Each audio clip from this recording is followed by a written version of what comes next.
Olasa aslameu. Naam. Osigira herela Allah kan wuli herela. Amin. Allah kan sako dama. Amin. Allah kan jenya. Amin. Allah kan laharanye. Amin. Jamana ya Allah ka kishi. Amin. Jamana ya Allah ka lakana. Amin. Kira jati horama kama. Amin. Sallallahu rasul. Wassalim. Samare. Oko aslamu namurai. Naam. Nala sona gazuwa kaibara. Naam. Amu ya blawro mina. Naam. Amu fikatai. Che. Ukaka. Ni kaibara kasheti nimuru sabanai. Chendo. Anga sigi shen zabana. Naam. Gazuwa kaibara kele kere chugo mina. Naam. Sababu munu me kele ina. Naam. Labe munu ngera kele la. Naam. Ani kele o nyon zoro chugo di. Naam. Ani o kele ko fika nyon zoro. Naam. Mboro la. Na ala sona ni anga sigi shen zabana o nya foli straka. Che. Sigatola. Amba nyina ala fay jamana yi. Naam. An faso Mali. Naam. Allah ka Allah kana. Amin. Mali denw mi yoro yoro. Naam. Allah ka so nyuma kan bela jele. Amin ya Rabbi. Islam jamano. Naam. Allah ka here do kono. Amin. Allah ka ben sabati. Amin. Allah ka kiliya sabati. Amin. Kira jati horoma kama. Amin. Sallallahu rasul. Wassalim. Samare. Ko namurai. Naam. Ambi alafu. Ukaka. Ambi ala barkada. Che. Ambi ala wali mando. Sigatola bebe. Ala minye farfuni di ama. Naam. Ala batuli sraka. Naam. Ani ala la batu sraka. Naam. Nyo fiye ngom to ka sra fara ye gazwa nununa. Che. Sra fara yoro nunu. Naam. Kana nyina oluko. Aye. Ibi islamia kaida chama vamu. Chendo. O yoro inila. Sigatola. Wa kisa nunu vana. Naam. Abi famu chaman di mogoma. Che. Abi kodo chaman di mogoma. Wallahi. Niya ya mina gazwa kaibara nyefo. Naam. Ya soro kaibara mavea. Aha. Anyero fo mowe. Che. Anga jamana kaibara jumai. Naam. Famu ka tunani. Aha. Muru ka galundigay. Naam. Furusa jugu galoka. Samare. Musu ka dasago chauka. Brachi. Chauka klimaliya. Naam. Junga dangadeya. Odi anga iyoma kaibarai. Samare. Sigatola. O manandoro ko de barachi. Naam. Amito ga andeso. Aha. Ka kaibara yere mingera ala kira sallallahu ta'ala wasallam. Wassalim. Ko doni kun kori. Che. Muminu ye. Kaka. Islamu ye. Aha. O ga kaibara ko nyado. Wallahi. Ka fara an yere ka kaibara ka. Che. Samare. Amba nyi ala fa sibi ala miye. Naam. Ala ka sedama. Amin. Ala ka fanga dama. Amin. Kira jati kama. Amin. Sallallahu rasul. Wassalim. Tumeni wala da yede. On cherche la protection auprès du Seigneur de l'univers. Ami taga nyini ala fama fe. Aha. No kabakolo tigi. Na. Contre les mauvais hommes, Ala kangi shi adama de jugu toroma. Amin. les mauvais djinns et contre tous les maux de la création. Ala kangi shi jine jugu toroma ani ala kadave belajele. Amin. Ala e fon fenda. Naam. Ala kangi shi toroma. Amin. Na. Au nom d'Allah le Tout-Puissant, Ni ala to sanuma e fani sebe ala mi. Doni be ala mi na khoni. Che. Le sage, le clément et le miséricordieux. Naam. Ala mi ko damene nabi ko laba. Wallahi. Le Dieu unique et éternel tout puissant. Che. Ala mi e kelenye. Naam. Abito kele ala. Chendo. Bobe nyonde ala mina. Aye. Anyanga kala damene no to sanuma. Kaka. Tumeni wala dai. que la paix et le salut soient sur notre sauveur prophète Mohammed. Nambora ya misoli Muhammadu ka. Kaka. No yanga kira foloy. Ani kira laba. Wassalim. Kira werati kira mingo. Wassalim. Ambi solli aleka. Wassalim. Ambi solla sudige sanumonga. Wassalim. Ambi solli aka sahaba nyumonga. Wassalim. Mo nyuma munun tugura kira la ni bara nyuma keli. Naam. Ambi solli uka. Kaka. Ambi solli uka. Namora isa. Naam. ahlu beitu no kira somɔgɔw ye naam n bɛ dɔɔnin f'i ye o la kaka n delila k'o f'i ye siɲɛ caman naam ahlu beiti naam o de ye kira somɔgɔw ye tiendo kira Muhamadu zuriyaw naam Seydina Ali denw naam o de ye kira zuriyaw ye tie Fatumata Zahra denw naam o de ye ahlu beitiw ye tiendo Ala y'u bonya wallahi Ala y'u yanga tie Ala y'u kɔrɔta naam Ala y'u dawla tie Ala y'u daraja wallahi wa Ala y'u bila jogo belebelebaw sanfɛ tiendo siga t'o la o kɛra sherifiw ni mahamankan fiyewu fitiri wale ye kafiri ye wallahi a wa maɲi hasiri bɔnɛna yɛrɛ tiendo hasiri kɔgɔ Ala ye naam ni dafɛn caman ye dɛ tie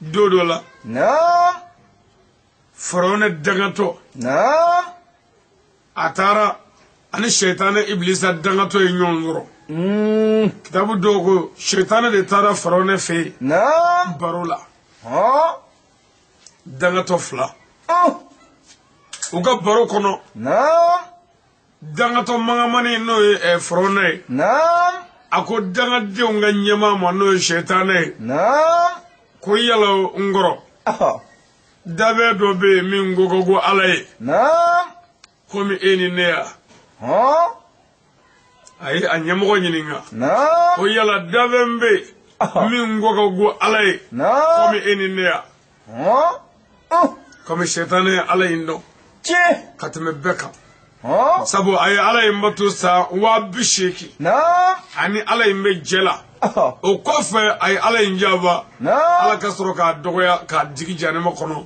k'a fɛgɛya k'a jigi dugukolo sanfɛ k'a fɛgɛya k'a bila dangadenw ka patɔrɔnya la allahu akbar sɛitana sɛitana danganen ko o yɔrɔ la naam Firawuna dangatɔ ma a ko dabɛ dɔ bɛ yen o ko ko Ala ye naam ka tɛmɛ ne ni e kan allahu akbar silamɛw a kan ka tulo dayɛlɛ ka nin yɔrɔ lamɛn ayiwa o dabɛ dɔ de ko ko Ala ye ni Firawuna ye Firawuna min ye mɔgɔw tɔɲɔ naam ka maa 70,000 faa k'a fɔ ko ale ye Ala ye ka yaada ka kafa ka jama ko fɛn dɔ bɛ yen Ala ka dan na min ko Ala ye n'o ye allahu akbar sɛitana min ye maa miliyari ba yirikaw halaki naam k'u don janɛma kɔnɔ k'u bila nbɛjaw ni ayiwa dazago ni cɛnni na naam ko dabɛ dɔ bɛ Ala bolo min ko Ala ye ni Iblisa ye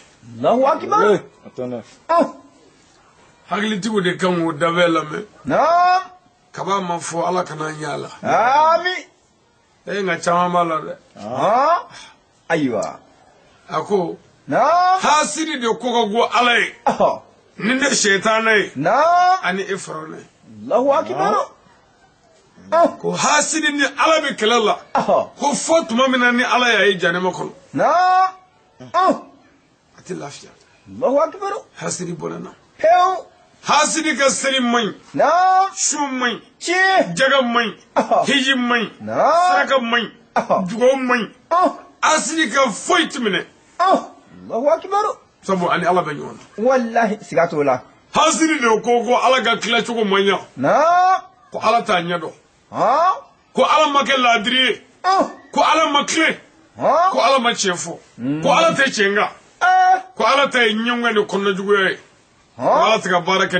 ni tilennenya ye ko Ala ye dazagola ye ko Ala ye cɛnnikɛla ye allahu ko akbar Ala tɛ ko dɔn ko Ala t'a ɲɛ dɔn ko min ni min ka kan Ala ma sɔn k'o d'o ma hasidi ko ta hali n'a ma nin fɔ a da la dusukun bɛ ka min yira a yɛrɛ la o de ye nin ye wallahi kabako nin ye koba ye dɛ koba ye nin a ye to n'a yɛrɛ ye minnu bonyana ni aw ye a ye tugu u kɔ a k'a yɛrɛ dɔgɔya Ala b'a ka bonya d'a ma o sira kan tiɲɛ don siga t'o la nka n'a ko a bɛ hasidiya ta ni Ala ka jɔnw ye min bɛ jɔnw malo i tɛ se k'o minɛ sabu e m'o d'u ma abada wa i kan ka min sɔrɔ o yɛrɛ Ala t'o d'i ma bilen fiyewu a y'a janto a yɛrɛ la hasidi ye jugujuguba ye a maɲi hasidiw de banna kira somɔgɔw la n'o ye ahlu beitiw ye depuis kunun k'o fɔ bi tiɲɛ don ndella ko tarku buye نعم gazo me ko gazuwa tariku islamiya نعم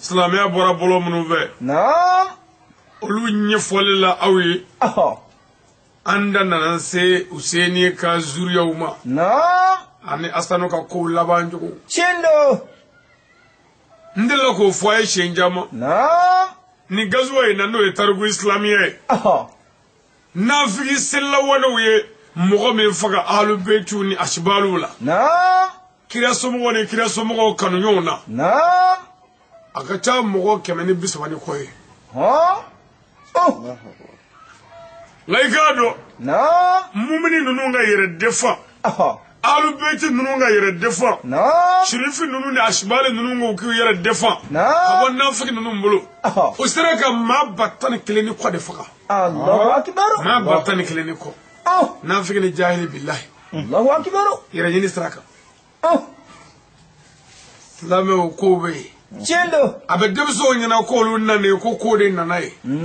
k'a sɔrɔ olu ma wolo kow bɛ yen شي سيغاتو k'a sɔrɔ an fa dɔw ma da n kow bɛ yen والله k'a sɔrɔ walayi k'a sɔrɔ hali mɛlɛkɛw ma da kow bɛ yen سيغاتو لا ala bɛ yen dɛrɛ والله أبي ala bɛ yen شي ala ye shirifiw de bonya أها kira sallallahu ta'ala wa sallam والسلام a ko Hassan Hussein ma نعم vous êtes les premiers jeunes rentrant dans le paradis sans doute شي ko aw de ye denmisɛnnin fɔlɔw ye ka نعم jigin alijɛnɛ na ka defile k'a nɔngɔw bɔ alijɛnɛ kɔnɔ ka نعم ye an ka alijɛnɛ na ka bila maa bɛɛ ɲɛfɛ denmisɛnninw cɛla نعم aw de y'a mɔgɔ fɔlɔ ye الله wa أكبر hali siga t'a la شي mɛ ne bɛ ɲininka o yɔrɔ la o نعم Hassan Hussein olu kɛlen de ye silamɛw wa أي Hassan Hussein de ka kɔrɔ silamɛ bɛɛ ye wa أبدا ahlubeitu ko don شي ngo kira somɔgɔw don والله أدو o to yen o to yen أيوة أيوة Amza Fotule n'o ye kira binakɛ أها ala ka jɛ bɛ kira ma ala آمين ka yafa Amza ma آمين Amza su dalen نعم kira binakɛ don n delila k'o f'i ye kira binakɛ ye cɛ 9 ye شي n'o y'a fadencɛninw ye سيغاتو maa لا 9 a maa 9 bɛɛ sara boliso kan fo نعم maa 2 ها Abasi ni Amzata أها o Amzata in o نعم de fatuyalen أها kira nana sozoro Amza su kunna نعم Amza fagabaga dɔ wa أي Waashiyu ها Waashiyu kelen min ye Musaimatu Kezabi faga نعم o Waashiyu de ye Amza faga الله أكبر Sangare. Waashiyu a نعم ye Amza faga don min kira ko n tɛ fɛ ka Waashiyu ye ɲɛna bilen kira dimina kɔrɔ شي mais kira nana sigi Amza su kunna kira ko نعم Amza est le premier أها est le premier homme tué نعم sur le champ de Dala qui doit rentrer dans le paradis sans doute Sangare. Bawa ko de Amza de ye mɔgɔ fɔlɔ ye Allah ya morle. n'o Seydou su maa fɔlɔ ye نعم dimina kɔrɔ شي ko mɔgɔ minnu sara ala kama Amza y'a bɛɛ ɲɛmɔgɔ ye alijinɛ na الله أكبر Amza tɛ mɔgɔ fɔlɔ fagalen silamɛya la أي 2nan tɛ 3nan tɛ 4nan tɛ hali an t'a jate dɔwɛrɛ الله أكبر mais munna ko sabu Amza ye ahlul bayti ye شي kira Muhamadu somɔgɔ والله olu de ye patron ye o سيغاتو لا nka n ka mɛ yɔrɔ mani yɔrɔ in na نعم ahlul bayti ko don mais komi n da sera Amza ma أها ka n da se Waashiyu ma شي Waashiyu ye Amza faga kira ko a tɛ fɛ ka Waashiyu ye أه mais kira salen kɔ أها cɛ dɔ nana a nana fɔ ale ye nabi ɲuman ye ها Musaimatu Kezabi a ko ale ye nabi ɲuman ye ko Jibril bɛ jigin ale kan ها a ye seli a ye silamɛya yɔrɔ yɔrɔ bɛ n'o ka nɔgɔ a نعم y'a ba ma olu ka yɔrɔ gɛlɛn ninnu a y'olu bin ها a ye sɔni daga أها ka namara daga ka jɛnɛya daga ko baasi foyi t'a la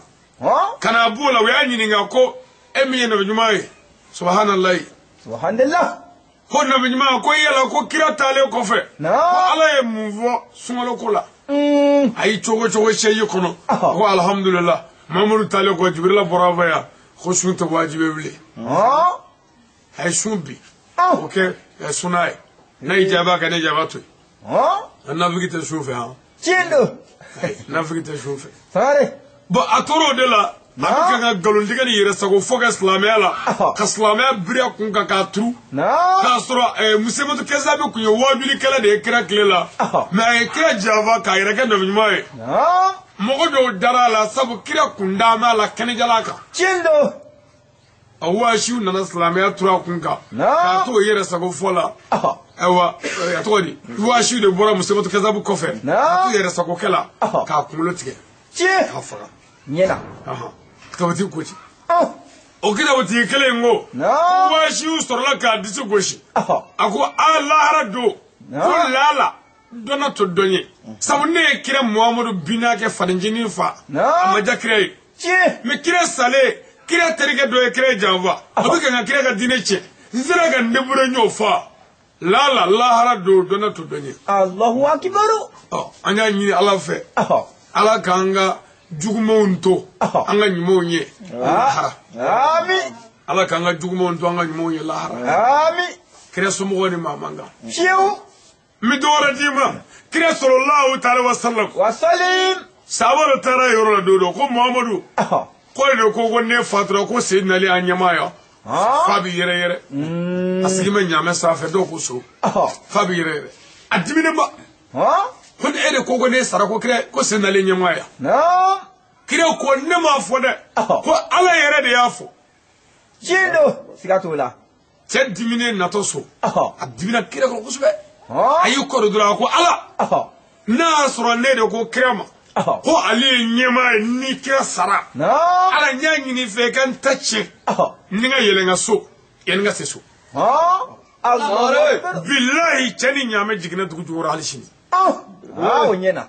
halishini kira sur la gafo ga ni sa jelela j'ai nommé Aliou le fils d'Aba Talib comme chef Dieu l'a nommé comme chef. Et vous qui accepterez que moi, Mohamed, je suis votre chef, Ali est aussi votre chef. Quand Mohamed est Sayyid Nali ke nyamae. Netede. Ala yere de Aliou ke nyamae. Aw munu njana ni kira Mohamed ka nyamae. Sayyid Nali a nyamae. Chindo. Sigatola. Dore te koy. Ahlul bayti Sayyid Nali. Wallahi odo. Kira sobo. Chindo. Kol islamiyya dafrila ka tun ka mɔgɔw fili karamɔgɔ wɛrɛ mana diɲɛna karamɔgɔ wɛrɛ tɛna diɲɛna min bɛ se ka silamɛya walawala komi ahlul bayti n'a ɲaamina mais n'u y'a ɲɛnabɔ sa an bɛ sɔrɔ ka a bɔda n'a donna ye an bɛ sɔrɔ ka an munumuna kɔnɔ sa ka an tereke kɔnɔ komi an daba ye a sɔrɔ a tigi ye ahlul baytiw ye mais hakili jigin ayiwa tuma min silamɛya nana fɛrɛkɛ ka silamɛya ɲagami k'a tiɲɛ pewu joli nana o tɔgɔ ye Sheikh Abdul Qadir Jilani Baghdadi Almami ana Al-Qadi o nana silamɛya datunu ne dayira mɔgɔw la ka mɔgɔw bila jogo ni dame kan a sɔrɔ k'u nɛgɛ ka ala wele d'u ma ko n'u y'o kɛ o jogo bɛ ɲɛ siga t'o la kɛra Sheikh Abdul Qadir Jilani tuma min n'ale taara silamɛya nana fɛrɛkɛ kun k'a datunu mɔgɔw la k'a ɲagami n'a ɲagamina maa wɛrɛ tɛ se ka dilan abada fɔ Ahlul Bayti Ahlul Bayti nana n'o ye Shamatiyane Ayna Madi Tijani nana belebele nɔrɔtigi kira somɔgɔ in nana ka na datugulen dayɛlɛ Al-Fatihi lima ughliqa wallahi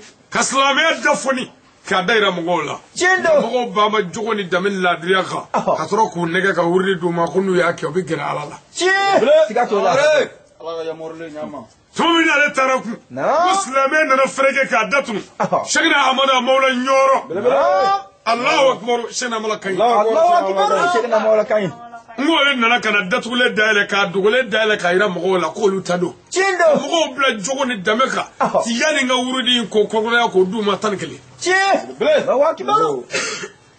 Sheikh Ahmadu Mawla taale silamɛya nana tunu k'a datunu k'a da fɛrɛkɛ k'a ɲami n'o f'i ye n'a ɲamina ne jamu ye Sangare i tɛ se k'a dilan n'a ɲamina n jamu ye Fofana i tɛ se k'a dilan n'a ɲamina n jamu ye Kɔnɛ i tɛ se k'a dilan n'a ɲamina n jamu ye Jalo i tɛ se k'a dilan munna n ye jamu ninnu da Sangare kɔfɛ sabu o jamu ninnu ye ne ka mɔgɔw wɛrɛ ye u bɛ kɛnɛ kan yan o la n y'olu ta dɔ kana n'a fɔ ko n ye jamu dɔ dɔgɔya mais n'i yɛrɛ ta sabu ne yɛrɛ de ye n yɛrɛ ye n'a ɲamina Siya tɛ se k'a dilan fɔ Ahlul Bayti a jamu b'i la tɛ dɛ f'a joli sira de ka k'i la Allahu akbar a joli sira f'o de ka tɛmɛ joli fɛ a ɲagamina silamɛya nana fɛrɛkɛ k'a tɔ kɛ n'i selila ka ban hali n'i ye mɔgɔw faa ka jɛnɛya kɛ i ye silamɛ i bɛ jɔn dɔ a safurulayi la silamɛya tɔ kelen o ye zamiyu makiyu madaniyu seyidi sharifu usmani madani ya bani o de nana datugulen dayɛlɛ kana an bila bɔlɔ kan tiɲɛ kana jogo d'a ma wallahi ka danbe d'a ma siga t'o la ka ala d'a ma ka kira d'a ma tiɲɛ k'an yɛrɛ d'a ma k'an ka jamana d'a ma ka farafinya d'a ma ka kaburu dilan an ye ka lahara dilan an ye ka mizani dilan an ye ka siratu dilan an ye ka alijinɛ biye d'a ma fu la ko an ka taa bɛɛ la maaninw k'o tɛ taa u k'a to yen an kɔni bɛ taa so hɛrɛ bi ala ka sina ɲuman ye ni an wulilen koyi wallahi an tɛ jɔ bilen san fɔrɔnjɛri an bɛ taa fɔ alijinɛ kɔnɔ ala k'an don sabu ayidara ye min fɔ ko ala ko ten min y'o kɛ i bɛ taa alijinɛ na ara ko tɛ siga t'o la ayidara kɛlen ka datugulen dayɛlɛ cɛw anw donna kɔnɔ sa k'a kɛ komi an da b'a ye fa ma na ka taa a nɔnɔ kɔnɔ k'a fɔ cogoya foyi t'an bolo ni ayidara kuma dayɛlɛ a tɛ ku sangare la n m'a fɔ n'a jamu bila ni i t'a ye dɛ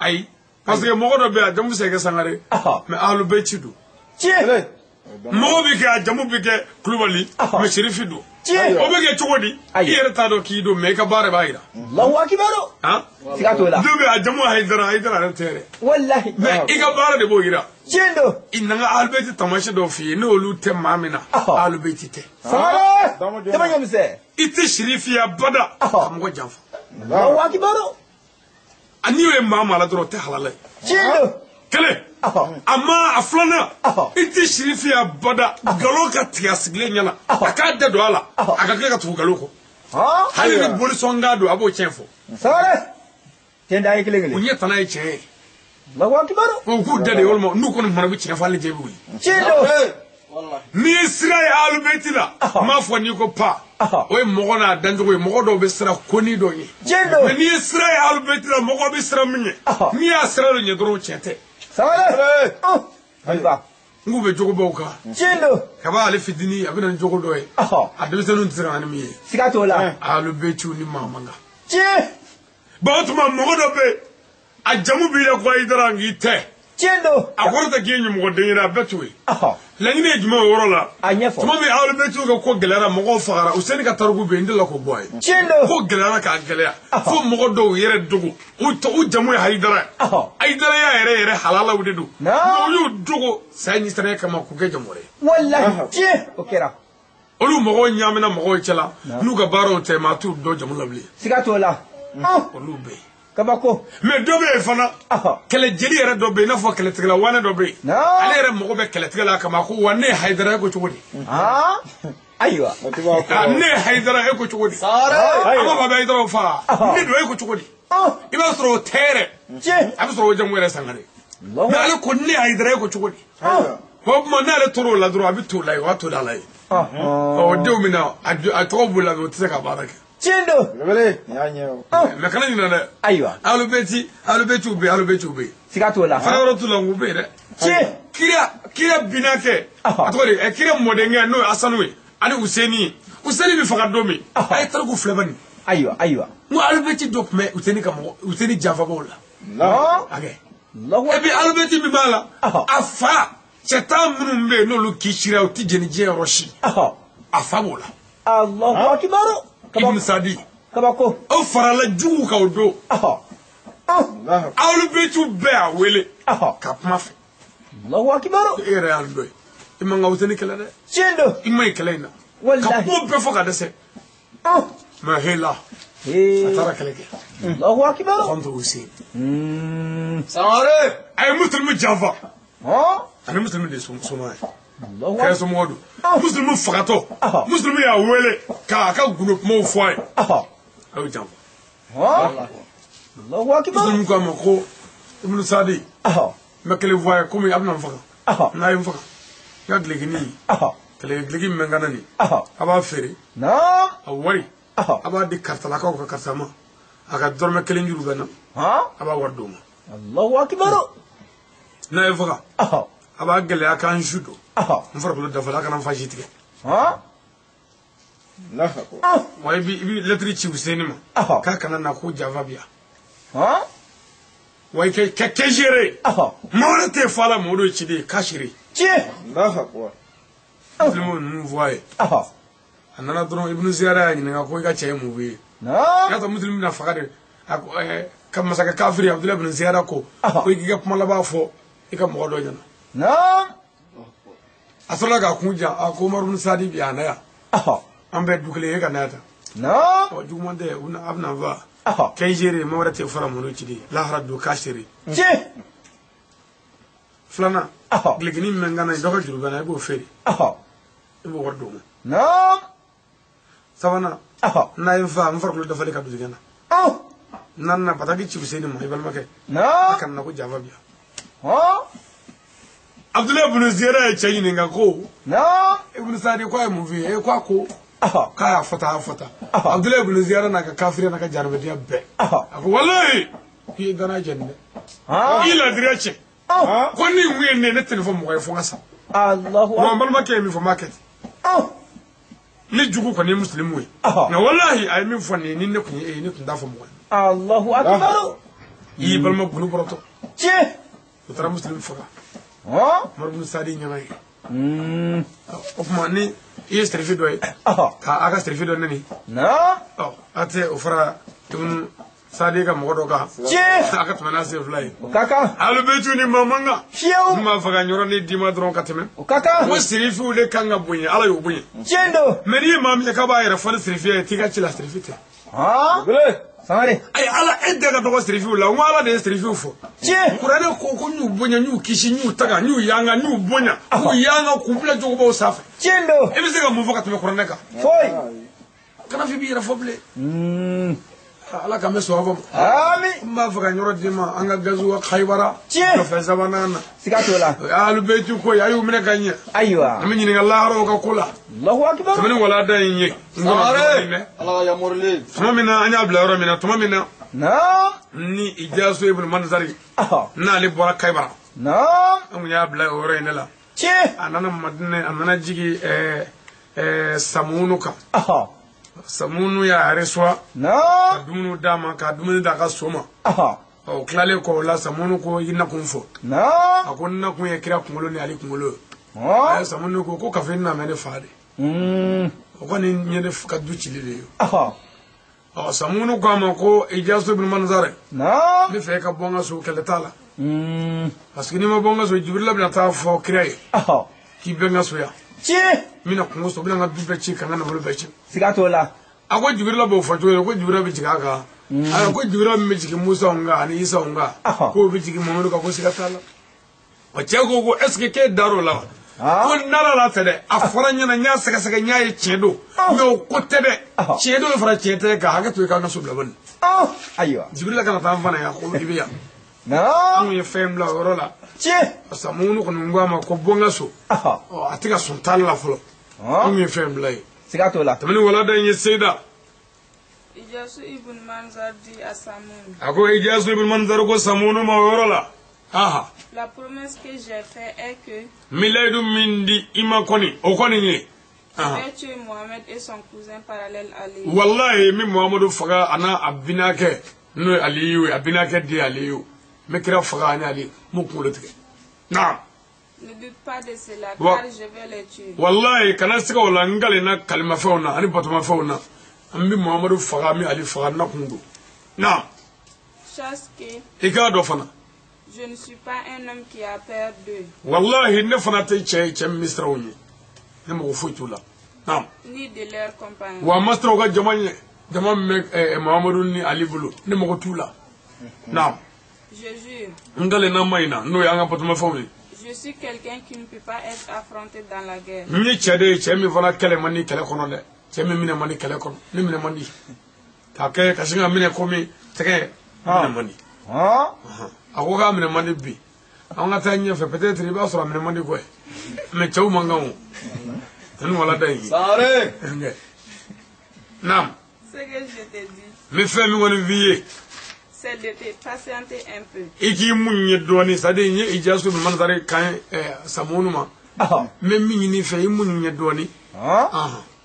Je vais d'abord faire mes préparations avant de quitter ta famille. Mina labe. Yani nga buika so mina labe doke. me fait qui sabali nyengo la bonge nam Je vais quitter ta famille demain. me fait ka buiga sokona ya shini Comme il fait nuit, comme dugu klale do shu dugu klara mi shi ka so shini misra nyini nam attends d'abord que l'aube apparaît. imunu nye faye kana ka chike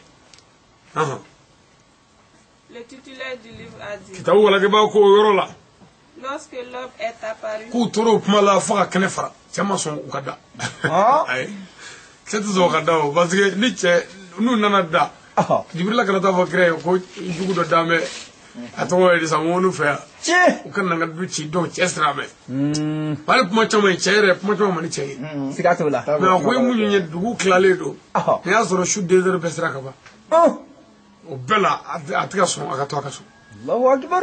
ko mu nye ni fare kana ci ko nasra dimo wani akaro sa ako tora dikta wati ko do ko tora te ko fuka ta fayri kana na yenge nam Ijasu bin Manzar ji ako Ijasu bin Manzar ko yorola nam toi Samoun, ako ya Samunu je vais partir. mi fuka ta sare Mais je veux que tu gardes mon bouclier ici, chez toi. nga mi fe kanga kelepmela no nga kotre mi fe ko maranya ikasuya jusqu'à mon retour fuka ta nzagi mi fe kanga kotre bla ife ya o fanga segi ko maranya nam De c'est ce fait fait, o keramina Ijasu ibn Manzar s'est selli levé. Ijasu bin Manzar ulla ke Ijasu sef lakuna Il a attaché sa ceinture avec willa son épée. sike ayaga sandristre achala anaga bamru ayo do fini joro nam Après, il a pris les rues de Médine en partant. o keramina kay madne bolovrange umne abe karo tika kata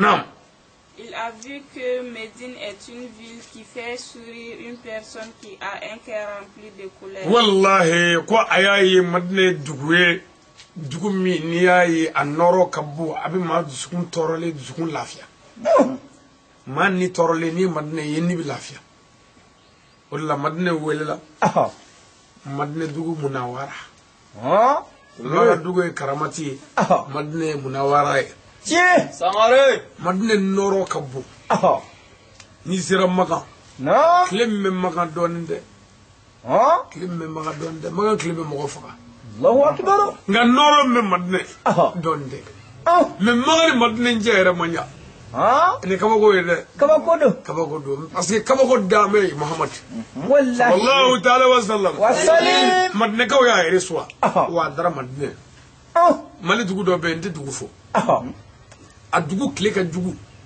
ni mali kile bi ava kile be Chendo. walma mali yere klange kile be Sikatola. be ba dugu do an gana dugu fo de Aywa. kira modenge do no shekne ahmada maulay atara kasola dugu la ay toro mini nyami mingay ala yo ke jahadi kile ko da olu mogo kay Allahu akbar. Allah ya morle nyama. Kabako. minu ma nega kaga shirifu kale be kaga du ci de Wallahi. nega dallo jumay Anyefo. minu nyaw seni faka bi olu be ma kaw de be kan yere bana kamuru turturu yere la ko yere sogo tigatiga ko muna on be ma kaw yo seni faka ba Allahu akbar.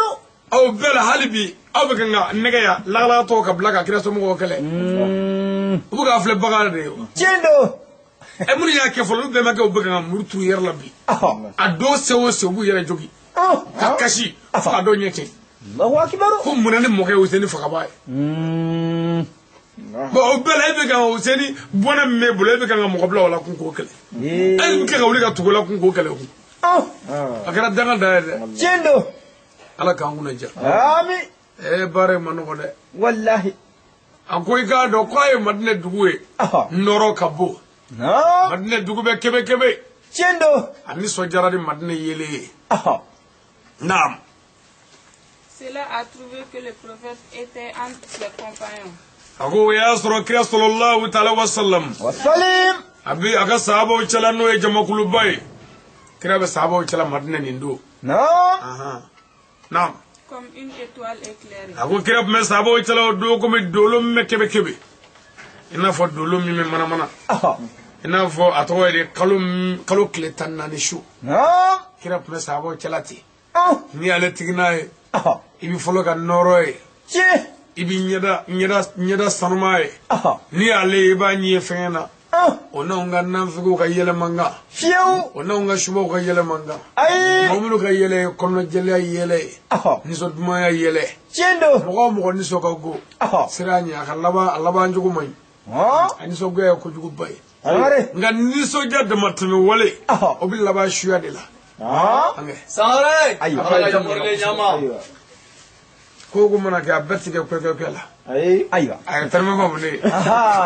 ye femme dire sangare don ba nyama ni wala dañi Tout le monde était heureux et joyeux. ako jama ben so jale do be condamné do jama be kira be jama min chala a ben so kadi sabu kudo be sigato la nam Ils faisaient tous des va-et-vient. jama be taga segla madine dugu konnana fa be dugu ma ben so kadi ni do chena do nam Quand les villageois étaient comme ça, mamana ni dugu do mete no madine kawe Idjasu ibn Manzar est venu demander un habitant de Médine. ako Idjasu ibn Manzar nana madine kado nyininga no madine dugu le do e nange nano nyininga no e mo fakala yin sage nam Ce monsieur était un Ansar. ako ku ansaro kamale do e o ku ansaro do e ma fo ansaro e dine kuraya yo fo woni e kaybara kale saga wati azro ansaro be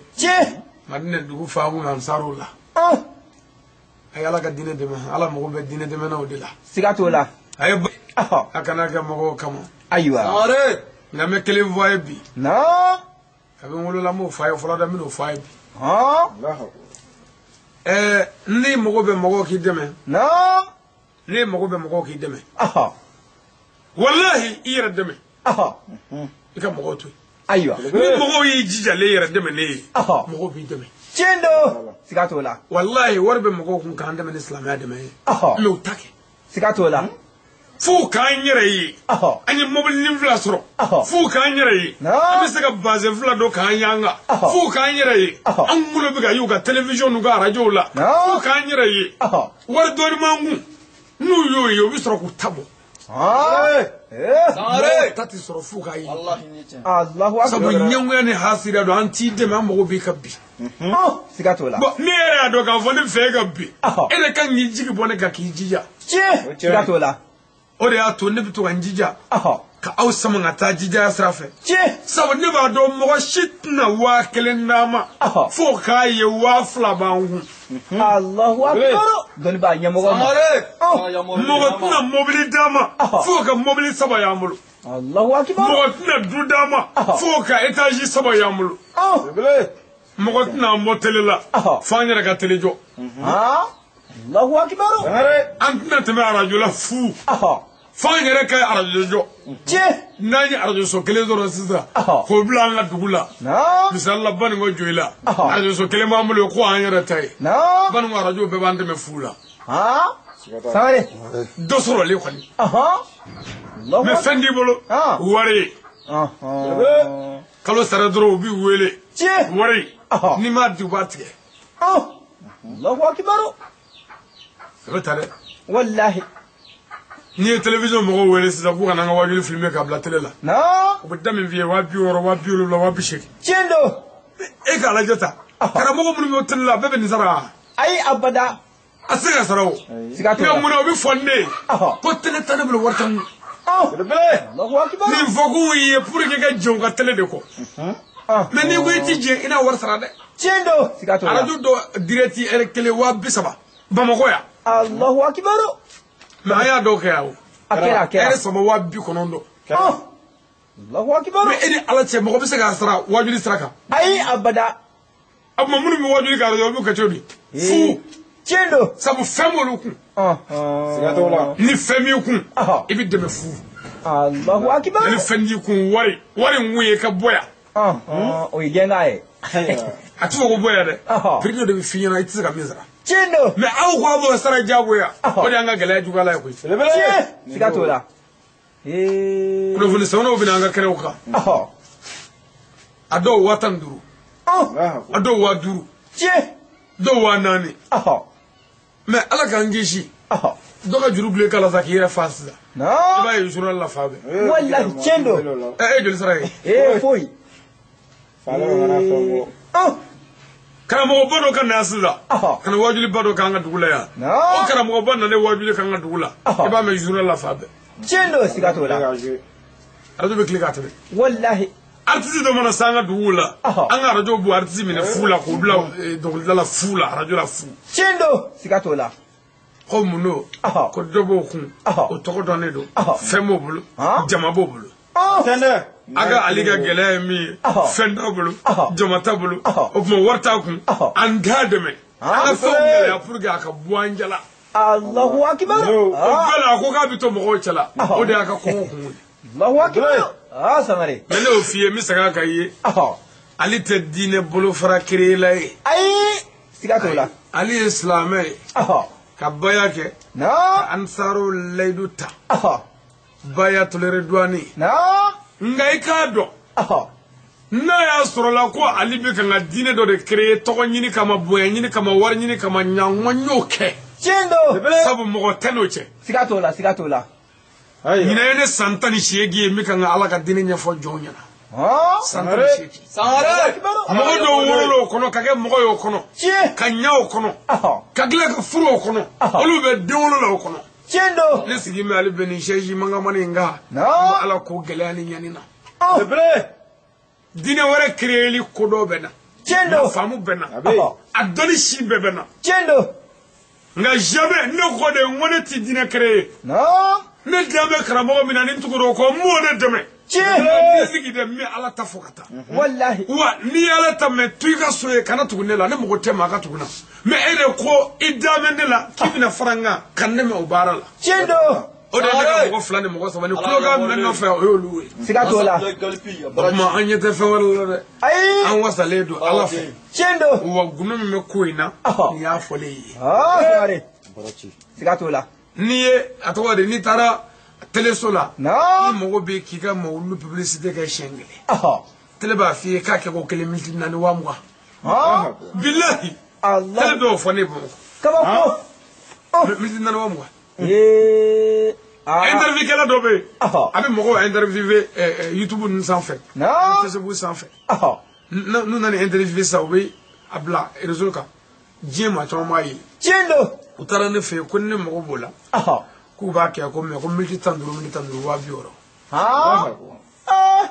mais e ni ala kɛra cɛ a bɛ ka n ka zikiridalaw kɛ ten a bɛ ka n ka jeliw kɛ ten a bɛ ka n ka karamɔgɔw kɛ ten a bɛ ka n ka muru kɛ ten a bɛ ka furafeerelaw kɛ ten olu bɛɛ wa 60 sara abada fiyewu arajo dɔ bɛ bamakɔ yan n t'a tɔgɔ fɔ dɛ ayiwa ne taara arajo la n ko n bɛ fɛ ka wajuli kɛ sunkalo la ko hali n'a kɛra fayiri da ye miniti 30 a mana sɔrɔ don o don u ko ne ma ko don o don miniti 30 don o don mi wa 2 sara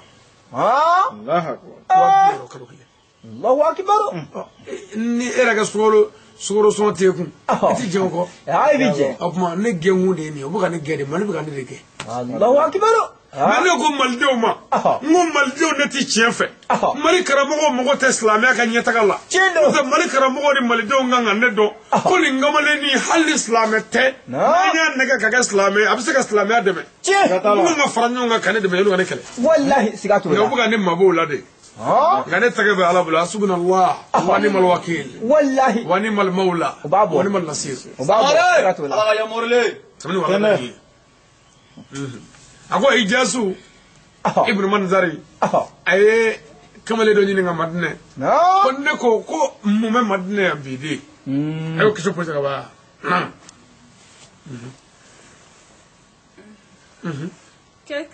Qu'est-ce qui se passe ici à Médine? a ko mun bɛ Madinɛ yan bi Le monsieur lui dit, wa n taara kamalen ko sache que i k'a dɔn c'est le grand roi de Abacha du nom de Najashi qui a envoyé beaucoup de fortune au prophète Mohammed. a ko Abasha masakɛ n'o ye Najashi ye a ye nafolo caman bila ka na ani dumuniw a ye bonyafɛn caman bila ka na di kira ma Abasha masakɛ Najashi naam. Le prophète est en train de partager cette fortune aux habitants pauvres de Médine. a ko Mahamadu de bɛ ka n ko nafolo tila Madinɛ fantanw na Mahamadu n'a ka faamaw kelen ye ayi Allahu akbar Mahamadu n'a ka minisiri o kelen ye fiyewu n ko nin ye ala ka président ye tiɲɛ don n'a ka politique américain tɛ kelen ye wallahi fato de javalo tekli Fiu. awlo famo bita nyinni keni fanda ndogoy Chendo. awar bita mini famo Sigatola. obita sange nyinni ni fanda ndogoy Aha. kana klew balmola Chendo. obita ko dumuri nyini ni fanda ndogoy Aha. kana firama Chendo. kata dodoro so faw nyini ni fanda ndogoy Aha. kana afirama fanda mo Chie. Kabako. adi famo mo fula Ah. mauna kira Aha. sallallahu ta'ala wa sallam Wasali. ni mogo mi muye bonya ke kire abi fanda ne wele ku ni so janai Allahu akbar. Ah. ni me miri jigi Aha. haidara de haidara Aha. bani quraish ni ban ashmi de haidara Haidara. ni me miri jigi alila Chendo. ngame mami mayayo do Ai. haidara dinge badra ali haidara Aha. ni me miri jigi alila Allahu akbar. o sana Aha. salon saga salon Naam. jamana wartigi doye muto di badra ali haidara ma Naam. ay muto nunu be fara nyonga Aha. kana ne wajuli kewro la wajuli bale ka di fando ma billahi Allahu akbar. i jagartani ma chamu mulum ben bamako salon Aha. fando ni dese bato la Naam. a chama nyu muto qurani de Allahu akbar. Aywa. aya maga kira la dige de Chendo kera. abasha masake najashi Aha. ay na volo min di alaka sallallahu ta'ala wa sallam Wasali. ya kala madine fando na Chie. wartigi de na volo min di badra ma Aha. badra ya do muto la a muto kana ne wajuli kene ka wajuli bale ka kala fando na Allahu akbar. Oh. nde do di maduna Anyefo. minga sonrome anga almami ka sula Naam. almami shibola Aha. bamako Aha. o muto memo bulu o Naam. ya muto doy Allahu akbar. e fe va musaka Ah, nyafa. ona nyona chama Aha. yu do Oh. yu dondre Aywa. ni re balma ke dobe Aha. o dosra la Ha? o balma kay o e ansaru gardi do de Aha. gelea de baka gelea Naam. madola hali mobli takata gardi garo la barado Allahu akbar. mais o e muto fanda de muto soro Oh. Ah.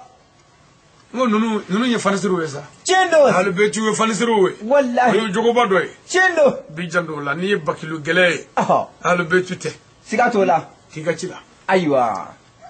to ni wala day Ijazu ibn Manzar dit au monsieur: ako ijasu ibn manzar ko ansaru kamalema Où se trouve le prophète Mohammed? ako akire ngere be minine Ha? nge Aywa. ijasu ibn manzar ama wuli kun fe ya Aha. ko kire ko ngolo nali ngolo Aha. ako akire ngere be mini Oh. na ko mi jama ka boni do Le Non. monsieur lui dit: ako ansaru kamalema ijasu ibn manzar ma Tu ne le vois pas avec ses luisants entre les gens. may nyeta noro la noro me kebe jama chalawa noro me mana Oh. nge aha Voici son cousin Ali ibn Abba Talib assis près de lui. wallahi niya abalma gedde adogoni Aha. abina gedde aliyu sigle fla krefe Oh.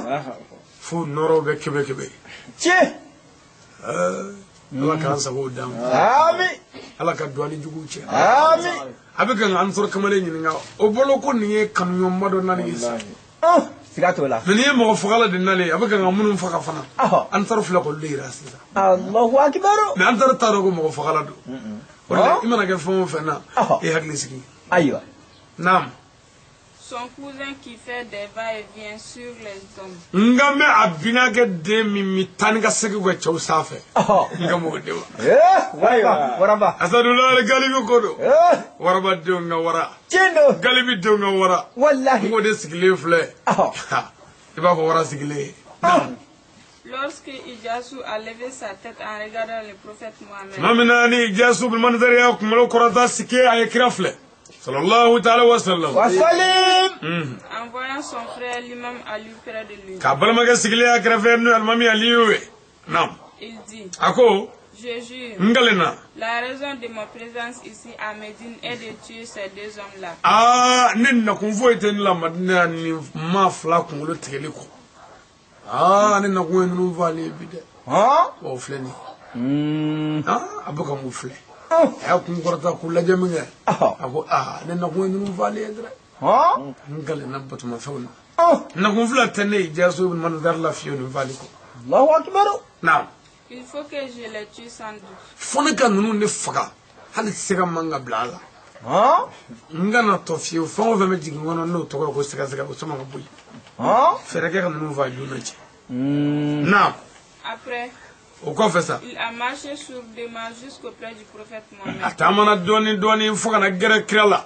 Sallallahu ta'ala wa sallam. Wa salim. Anana suru ya krala. Abika ngal tama ina fo jakuma bi nyina bele chukumi. Doni. Na. Il a fait sortir son épée. Sike ayem bamuru tufaka bo aka jalala. Cey mur bodre. Ayo. Kira kodo nenu. Cey nari bo krafay. Cey tamaka gere. Jamadu mi ga gere kana few mene. Fando mi ga gere kana few mene. O cey nana o jama kulula sa. Bamuru kafushi. Ijambe yer la jamara bu choco. Halna benna ko yala ko. Ku frati yer la. Ayo.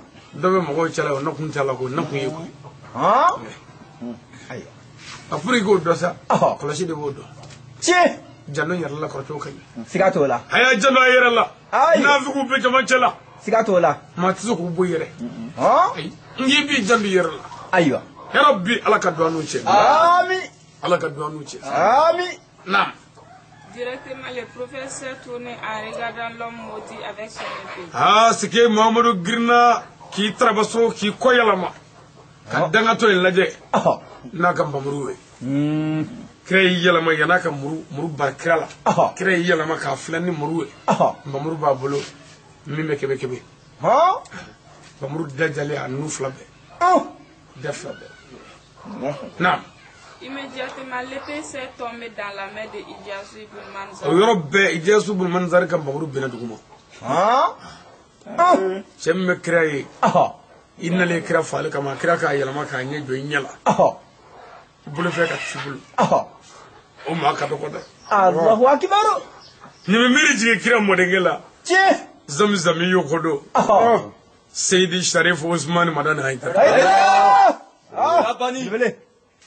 Ne che za ngonu wara nyona. Chendo. Madalu di makatade. Tebanya mza tele kelengele. Nafiku ko. Ko ni femin labe kibito fo Haidara. Na. Ni tara Haidara la je kibi ni ga fotako. Allahu akbar. Dine kafiri tigu ko. Munun te islamia foila. Munafiku. Na. Ko Haidara ko furo do ba bolo ni na nyonye kan mi fo kitse ko fu.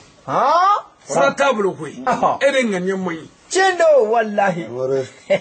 Na tani mo be dumne ga nyonga o. Achama. Ani mo ti shiyonga. Achama. Ani mo ti klega puma. Achama. Ani mo ti klega baroke wa. Achama. Pourquoi e masa yitafo? Sawo ere de nganye moyi kan yeshi Haidara ba. Chendo. Ala yo dominge Haidara nyebi ke waranye e nyakoro. Wallahi. Wara du mana yedro fata table. Kiyo. Sigato la. Ndara ni doy ay ba fe dodo. Na. Non dadi mo e ama fo e bi inna kun fo yi. Na tse ka fo ya ma dabla parce que ma ba de do. Sigato la. Akuma ma fo karamo ni karsa aka hame ni dugo kai ola. Che. Karamo be dugo ke. Me yanango bara damne de. Na. Dode ko ngata na e karamo fe ndara na e. Ale re ma kun lo gele ni fasu do e. Ko ay don ngala wa me don tala. Ma ne tara na e. Na. Andale ne ko ngopuma babulo ngoni Haidara. Agogo ko he Haidara de. Ko wallahi ko ne ngam subhanallah to gla khade. Ko ki ka tele laje. Ko ki ka tele laje ka bi trofo ngam so kono. Ne de bendale to ngam so koro. Ngam so ami tele de laje. Ne ko hakato sa hakato. Sara. Wallahi karawa dara yeli a wasa ka porfo ko ale na muso dale bi tuti ka tele de laje Allahu akbar ai muso dale ko fa ka ta boy dara ai abada Sangare. ne ko mo ni wara yera dusu ko nyuko bibi chindo siga ngoni zami yera na fiki tatse ka fo yo abada wallahi ale be dine do la dine mingo baye galoy dine mingo ansaro galoy dine mingo ni disa wara do minde couleur do ko galoy dine mingo ni bi sani ni bolo jigi ko galoy dine mingo ni ga kuluji jigi na ko bi janama kono dine mingo kaburi yazra tibe mo ulu tibe dine mingo ma ba ko te chen sheko ko te chen na shi te chen sabe te chen abo dine de ko nya don fana koy men nana nae abi che ka mun vo kene mani batra ka ni kalokolo kan mbolo fana me ngila ko toy kana nae Sangare ayo dani ba ambole minga nga foisa ndara wo foyo che ando kaka ande ka wo ezra kama godo ko ay dara de ka fe benala che ko mo to bindale to glaka fanga so ko doy fonga maklaka ay ga telefele am to gi yetela donwolu e ga telefele stro fonga bokon billahi am ba ko kelen la ba ko kama ko atele bo ko era bo we bi joko am ba to a telefele ka bokon ay kama ko telefele stro du mena ale sura bela Sangare ala gangula ja ami abma ay dara bora kirala kira yi yala maka daga to ni mbamuru flaminge a che japana muru bina ka babu o be kesao na ma fale ko ki chegele ma ra kale ka ni yala maka yi yala jindoro muru bina o ko la wa jumai ni wala da ye folo aywa Il a pris fuite dans l'immédiat. ako waro be ko che fe duru Senegal aywa alama dola Senegal ta ko boli dai Sangare kimaro mbamuru bina mu ye ala ma fo re Senegal ko ala de sega ken ala avion Sangare ala de dame ala la ni febe ibi ala do ala de ese parce que ala de ese de do ela chindo o de ese siga to la mais mobili ye mode mobili kla chindo ko man ni gena do mulu to bi ni pro na do Allahu akbar ya ay ba abo chola mudo bo chola ni mudo be dala asi de ko do bili ibi ko Sangare. mudo ja kala ya gani bili ni ka so bo chola sali bo chola so bo febe sali o be mo ayira mo la ko mo de dame ala la parce que ala de se de blay ko siga to la ala e fe min blay mo damo lo de ala re mais mo re nana ni mi de dando la fiu awo de fi kama ko awo de fi wo to ro be dulo la ani chen do mangage choro e bereta chani kama chani panga kama na soka kana so na bulu krefe ka bul ne so atiya la gale